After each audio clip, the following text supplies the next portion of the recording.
చెంచల్గూడ కేంద్ర కారాగారంలో రిమాండ్ ఖైదీగా ఉన్న బీఆర్ఎస్ మాజీ ఎమ్మెల్యే బాల్కా సుమన్ను ఆ పార్టీ వర్కింగ్ ప్రెసిడెంట్ కేటీఆర్ ఈ రోజు ములాఖత్ కలిశారు. కేటీఆర్తో పాటు పార్టీ సీనియర్ నేతలు తలసాని శ్రీనివాస్ యాదవ్, సుధీర్ రెడ్డి కూడా బాల్కా సుమన్ను పరామర్శించిన వారిలో ఉన్నారు.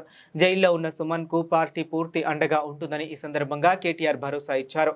సింగరేణి కాలరీస్ ఆస్తులను ధ్వంసం చేయాలంటూ, రైలు పట్టాలు కోసేయాలంటూ బాల్కా సుమన్ చేసిన ఇటీవల వ్యాఖ్యలు రెచ్చగొట్టేలా ఉన్నాయి. ఈ క్రమంలో ఆయనపై నాంపల్లి పోలీస్ స్టేషన్లో కేసు నమోదైంది.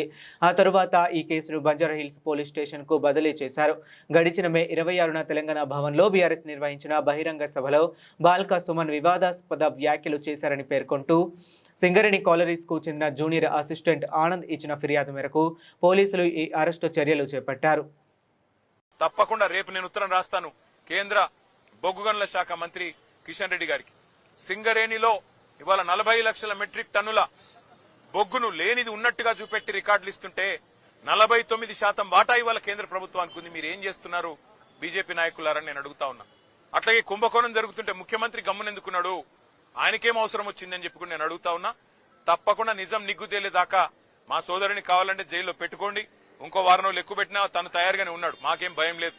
కానీ వదిలిపెట్టం ఈ అక్రమాలు అన్యాయాలు సింగరేణి కార్మికుల తరఫున. తప్పకుండా ఈ ప్రభుత్వాన్ని నిలదీస్తూనే ఉంటామని చెప్పి మీకు తెలియజేస్తూ అందరికీ ధన్యవాదాలు. థాంక్యూ.